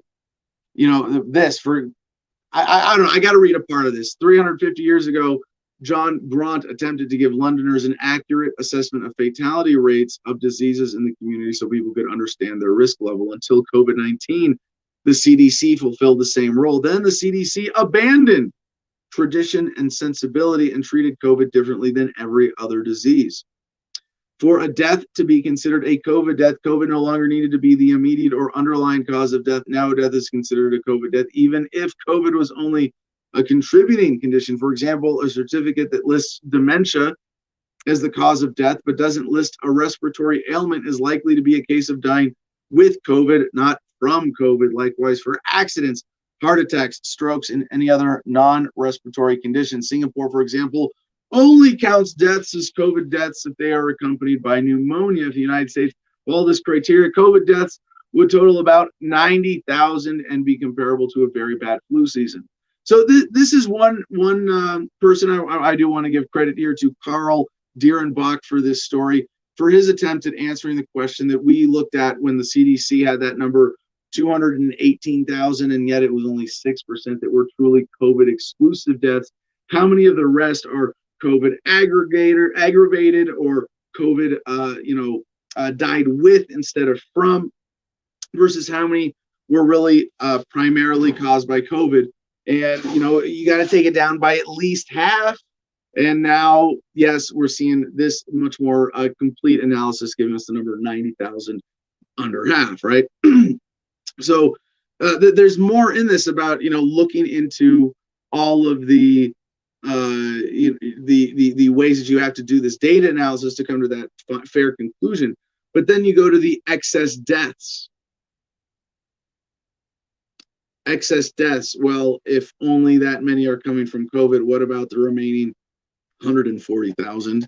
Yeah, so definitely a case now where we're, even by these undeniable large statistics, the cure is worse than the disease. I told you so. That's the big tragedy. There are a lot of silver linings coming out of this, and all the more reason I hope you agree with me how important it is that we, the people, rather than the authorities behind this racket, are the ones who write the history of COVID, so that we don't have to repeat it and be victims to another such racket. We have to learn the lessons of history and not let the victors, so to speak, write it. And maybe for that to happen, we have to ensure that the people win, and we keep fighting with awareness and deconstructing their fear mongering and their propaganda. And I guess if you say it enough times, eventually people will listen, right? I told you so. And that's our COVID block for today.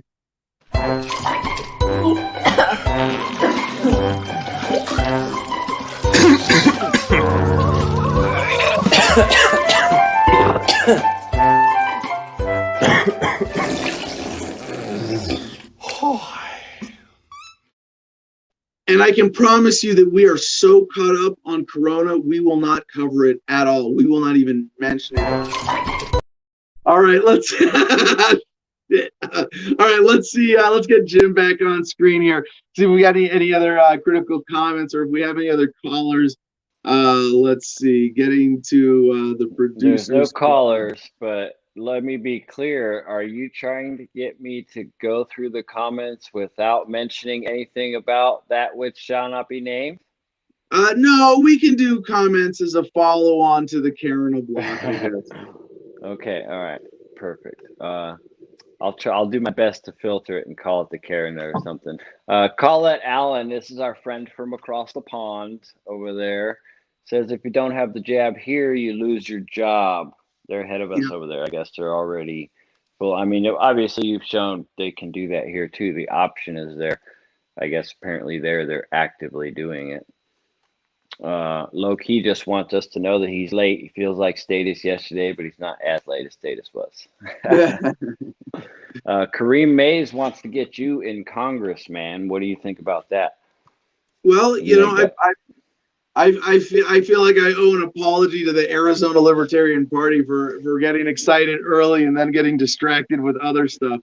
But yeah, we are looking ahead to run for me to run for U.S. Congress here in Arizona in 2022, and it's something that over the next couple weeks of our December reorganization time, you could call it, that we're going to be looking at that, and then probably announcing like sort of very, very early pre-announcing at some point next year. But thank you, appreciate that. Sweet. Kareem looks forward to that, I'm sure. Let's see. Don't Be a Status says, forget about the diaper, break out the butthole plugs. You're talking about the airline people wearing diapers? That's funny. 1054 chimes in. There are so many Picard face palms today, and there's still a half hour left. Exactly. Yep.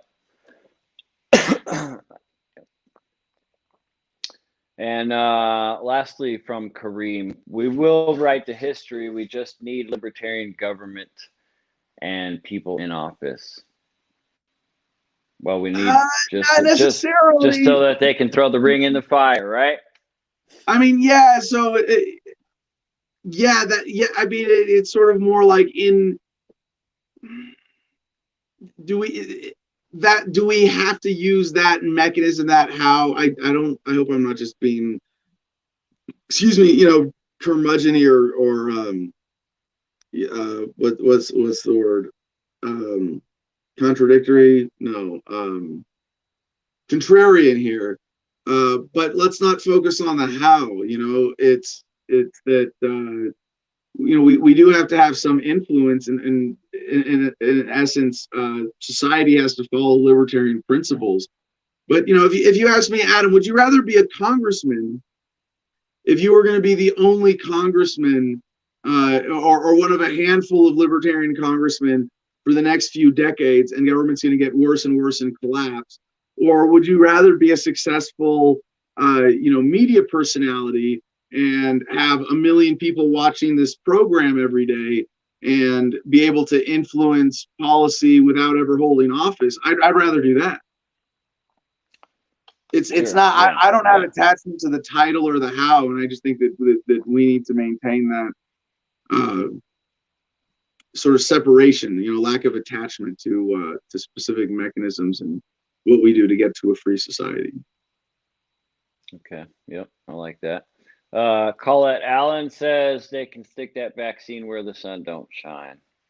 I don't know if that increases the effectiveness of it, or the vaccine is not administered by suppository yet. But I'm sure one of the things that we saw as a headline about the vaccines this week was that they're going to have to double stack them, as in not just do 2 shots, but 2 separate vaccines.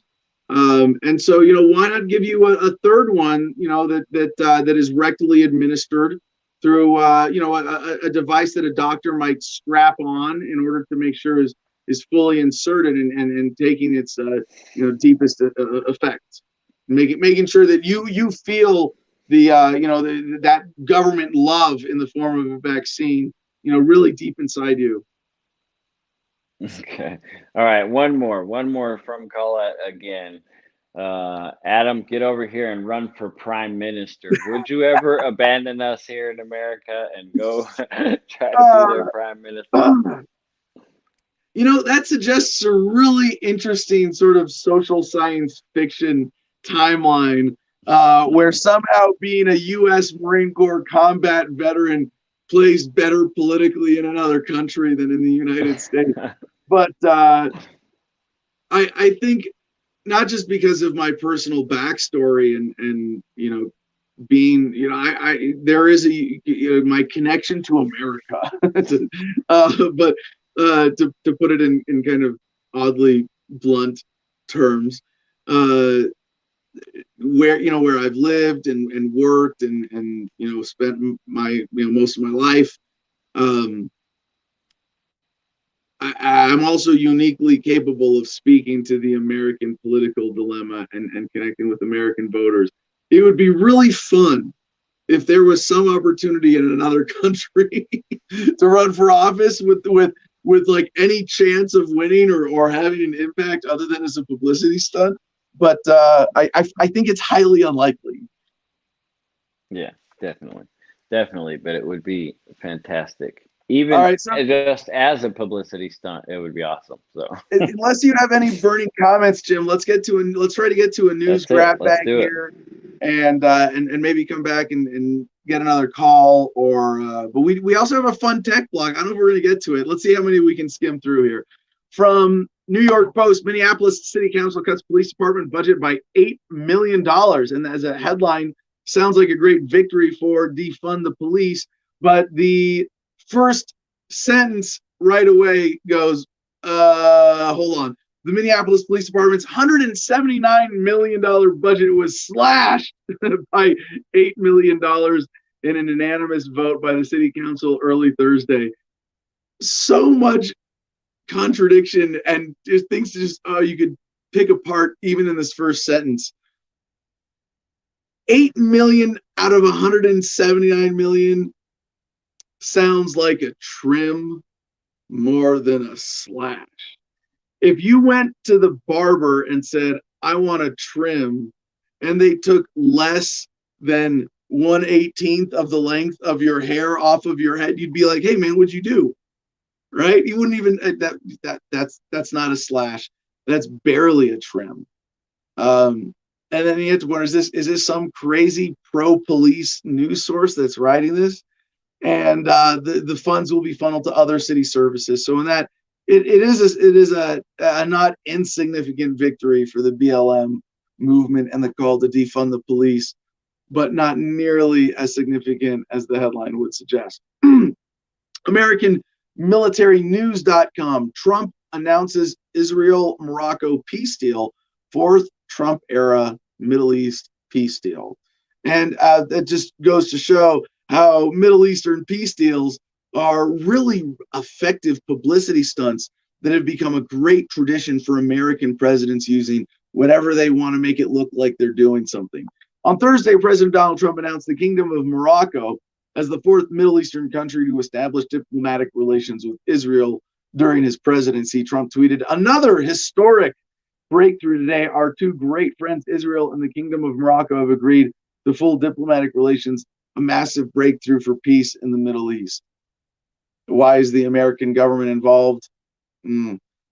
Follow the money. And we'll leave it at that for now. In Arizona, we mentioned this headline earlier in regards to the election news, BusinessInsider.com. The Arizona GOP asks supporters if they're willing to die to overturn Trump's election loss. And in a way, I'm like, all right, let stupid people get stupid. Play stupid games, win stupid prizes. But at one point, I'm like, maybe this is them ratcheting up their statism to its logical conclusion. If you don't own yourself, the government can take your life. Well, then there's a greater cause, and if there's an opportunity, you have to give your life to it. Okay. But yeah, this is what's been getting around, catching people's attention. A bizarre tweet from the Arizona Republican Party on Monday asked whether supporters would sacrifice their lives for President Donald Trump's efforts to overturn the 2020 election results. The official account, quote, tweeted a Stop the Steal right-wing activist who said he was willing to give up my life for this fight and added, he is, are you? Arizona Republicans, not really out of the norm for messaging here, believe it or not. Reuters, for our next headline, has website targeting U.S. election officials draws attention of U.S. intelligence agencies. Not surprising. The harassment campaign against U.S. election officials following President Donald Trump's defeat took an ominous turn on Thursday after a website service that accused them of treason and included photographs and home addresses drawing the attention of U.S. intelligence agencies. Yeah, of course. Yeah, you guys didn't think you were going to get the attention of the FBI with this? Well, now you got it. Now, we covered this yesterday from a slightly different angle, but an update now from Vice News. 106 House Republicans are demanding the Supreme Court declare Trump winner of the election. That's more than half of all Republicans in the House. Again, suggesting the potential of a bigger split within the grand old piece of shit. Now, 106 House Republicans, is it news that there's this new angle? They're demanding the Supreme Court declare Trump the winner? Yeah. But the bigger story is, as we mentioned yesterday, that there is a significant a significant chunk of the Republican Party establishment and base that are still on Trump's side and still fighting actively and possibly putting their lives on the line to make sure that Trump is the winner of this election. CNBC, our next headline, Supreme Court says Muslims placed on no-fly list can sue FBI agents for damages. Now, I look at this, yes, great news. Government being held accountable and at least some of its victims being compensated. The Supreme Court ruled in favor of 3 Muslim men who said they were placed or kept on the government's no-fly list in retaliation for refusing to serve as terrorism informants for the FBI. The court wrote in an unanimous opinion that the men may sue individual FBI agents for money damages under a federal law protecting religious exercise. Justice Clarence Thomas wrote that the Religious Freedom Restoration Act permits litigants, when appropriate, to obtain money damages against federal officials in their individual capacities. Now, this is the same Religious Freedom Restoration Act that I used in my case in Texas to beat for drug felonies and a misdemeanor. And that is the one that allows you to claim religious exemption to use peyote and technically any other drug or to do any other religious practice. And so I'm wondering now, of course, if this is the standard that the Supreme Court has ruled on, are they going to have to rule consistently and say that victims of cannabis laws or drug war laws in violation of their religious rights also give them the right to sue? So we have this is a form of reparations for Muslims who are put on the no-fly list. Now, what's worse, being put on the no-fly list for being a Muslim or going to jail for 31 years like Richard DeLisi did for cannabis, for nonviolent offenses? You tell me, America. Which do you think should be better compensated? I say reparations for stoners. Next up, also a related story from the Phoenix New-Times. Pipe dream, Arizona man believes legal loophole lets him sell pot seeds. Yeah. Michael Moss was a welder until degenerative disc disease forced him into an early retirement. In 2011, he moved to Arizona for the climate, landing in the small Navajo County city of Show Low. What followed was a series of surgeries that sandwiched the broken vertebrae in the middle of his spine between 24 screws in his neck and 6 lag bolts in his lower back. If you've ever worked with lag bolts, the idea of putting one in your body is excruciating. When the heavy opioid-based painkillers doctors prescribed him left him emaciated and like a zombie, he turned to medical marijuana. Oh, yeah, speaking of which.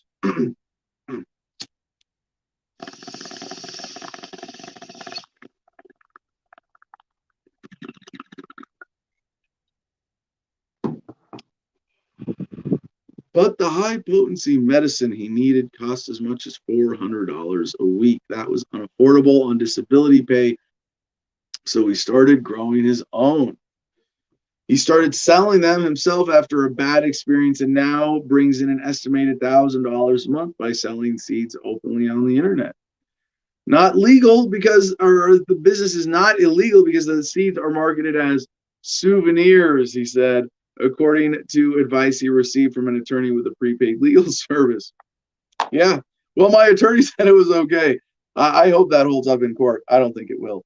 I don't think it will. It won't come to going to court at this point. However, postal authorities say there's no such loophole and that Moss could face serious repercussions. And there are tons of people doing this. Anyway, fun story. If you really want to explore the latest on legal loopholes about that link will be in the notes, as always. From FEE, the Foundation for Economic Education, great website, new study, militarizing the police doesn't reduce crime. Really? Real shocking. I told you so. Again, a federal program created by Congress more than 30 years ago transferred 80,000 rifles, 12,000 bayonets, 4,000 combat knives, nearly 500 bomb detonator robots, 50 airplanes, night vision sniper scopes, and more to local police. The result was not a reduction in crime. Surprise, surprise.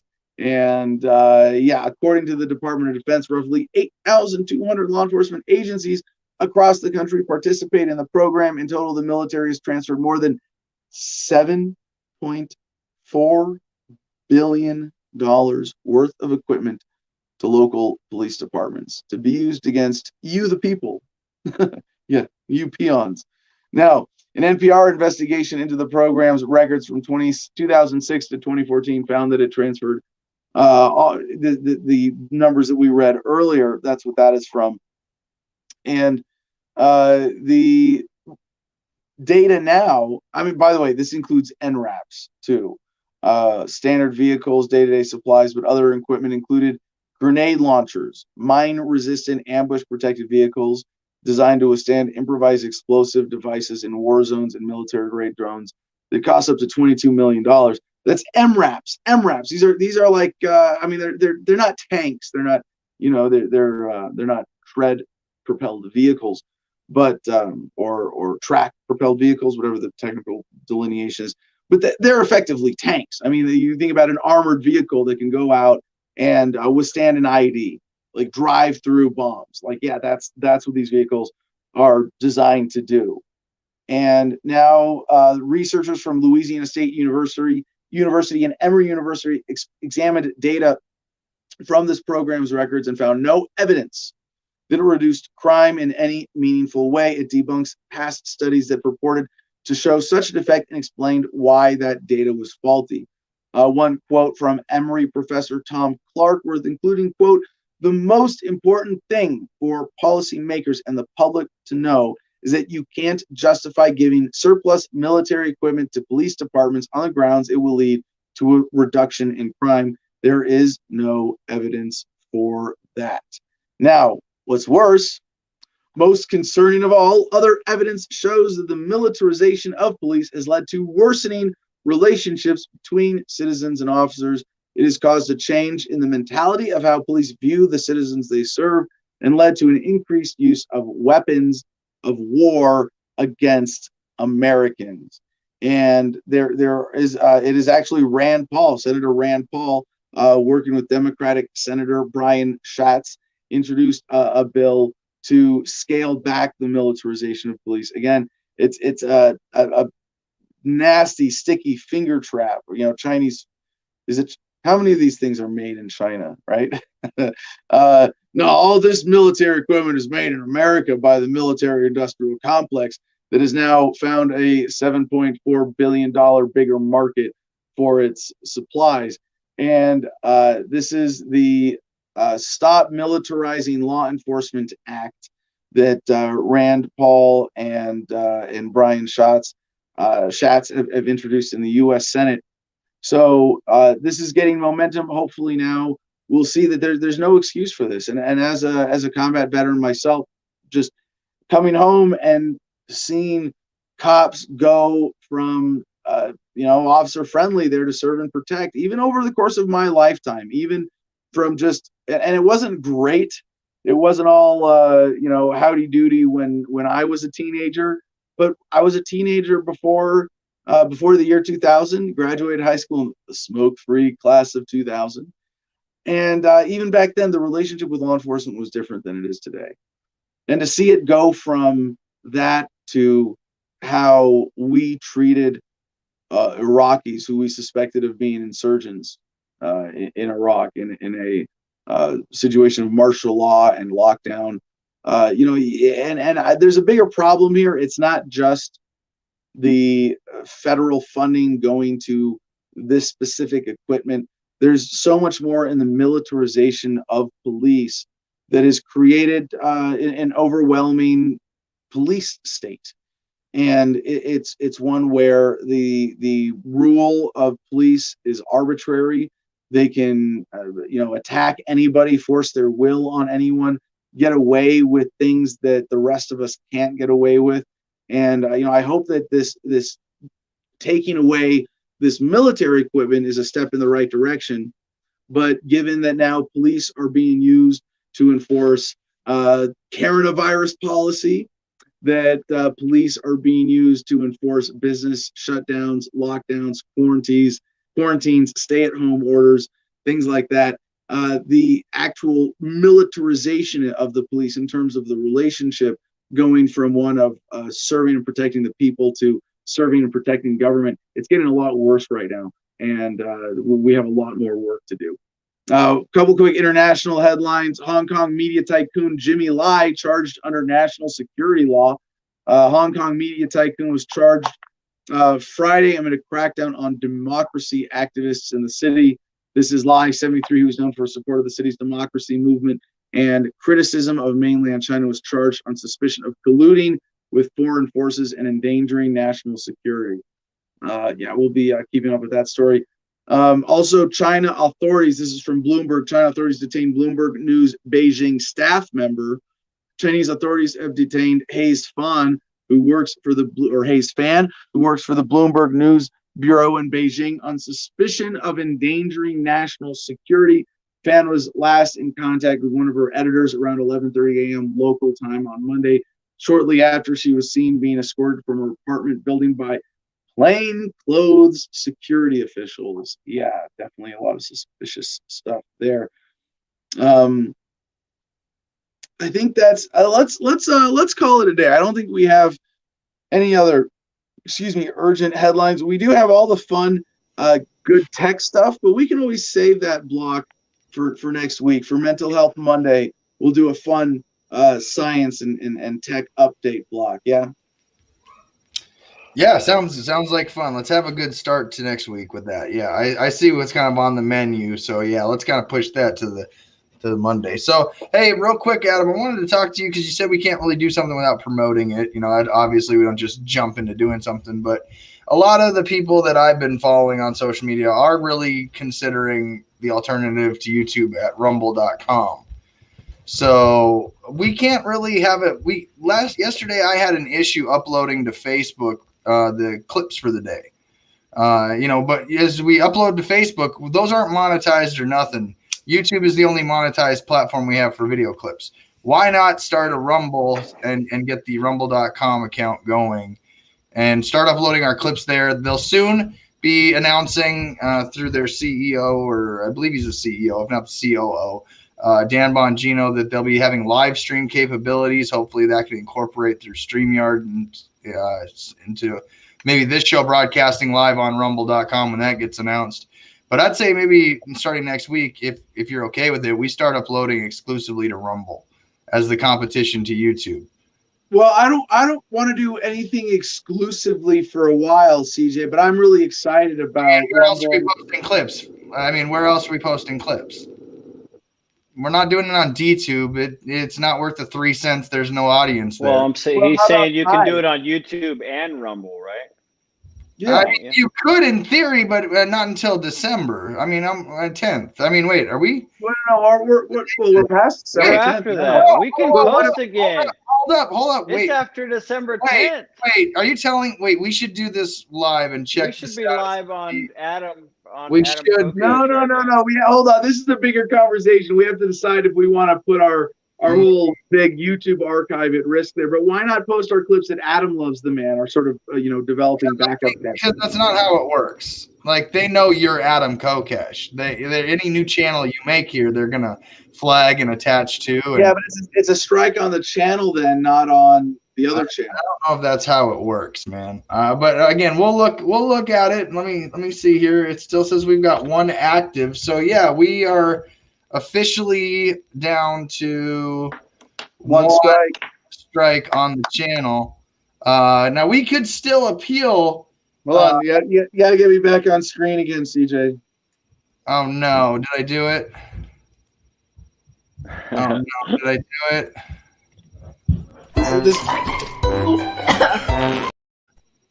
Yeah, that too. All right. Back to whatever you were showing.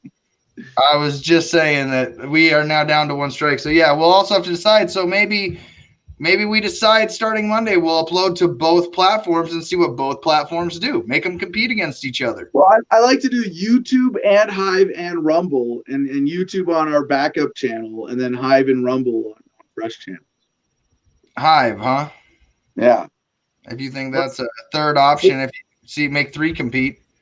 So that's what I'd like to see. We're going to be trying to do this weekend, and we would be looking for comments or suggestions or emails for other things in distribution strategy. But also, we are accepting intern applications from anybody who wants to volunteer to be involved in a more ongoing, structured, helpful basis with CJ. CJ only has so much time he can put into the show every day, especially I only have 2 hands, 4 fingers, and 2 thumbs. I can only do so much. And if someone 4 fingers, someone wants to step up, what did I miss? I said I have 4 fingers, 2 thumbs. I have 8 fingers, 2 thumbs. It's a good thing there's only a few people on that. And yeah, math for Marines. All right.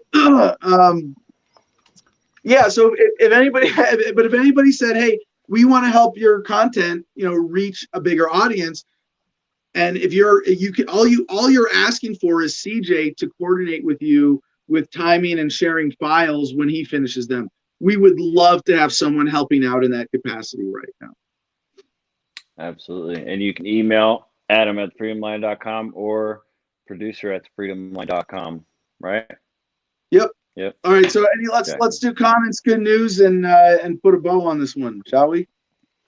Well, we've been keeping pretty up to date with the comments, so I think we can move on to good news. I don't think you can do it in 45 seconds, but we need good news in our life anyway. So yeah. All right. We're going to be a minute over today, at least.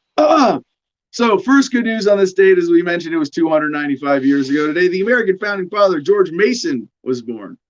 The Virginia planter, politician, and neighbor to George Washington refused to sign the U.S. Constitution as a delegate to the convention.